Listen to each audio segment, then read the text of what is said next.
যে সব থেকে বড় বাবল ফোলাতে পারবে সেই জিতবে। দেখতে থাকো, আমি সব থেকে বড় বাবল ফোলাবো। ঠিক আছে নওয়াজ, দেখা যাক তুমি কত বড় বাবল ফোলাও। আরে ভাই তুমি পেছনে ঘুরছো কেন? ও সত্যি তো বাবলটা অনেক বড়, কিন্তু এক সেকেন্ড আমার একটু সন্দেহ হচ্ছে। দেখি তো এটা কি? এইটা তো বেলুন। ও হ্যাঁ, তুমি ভালোই চেষ্টা করেছো।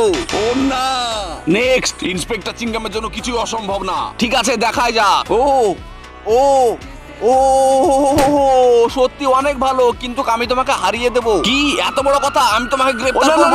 মাফ করে দাও, আমি কিছু করিনি। আমি এটা পারবো। আমার মনে হয় মোটু ভালোই ফোলাতে পারবে। হ্যাঁ, এবার শুধু আমার দিকে তাকাও। আরে ভাই তোমার দ্বারা এটা হবে না, তুমি চিজ বল খাওয়ার বসে থাকো। ঠিক আছে, আমি তাই খাচ্ছি। ওই হ্যাঁ, হ্যাঁ, হ্যাঁ। ঠিক আছে রুমি, তুমি এইবারে বাবল ফোলাও। আমি এটা পারবো, এই দেখো। আরে রুমি, আমি তো এই বাবলের কথা বলিনি। তাহলে কি আমি জিতেছি? আমি যদি সব থেকে বড় বাবল ফোলাতে পারি তাহলে তোমরা চ্যানেলটাকে সাবস্ক্রাইব করে দিও। শুধু দেখতে থাকো। ওই হিয়া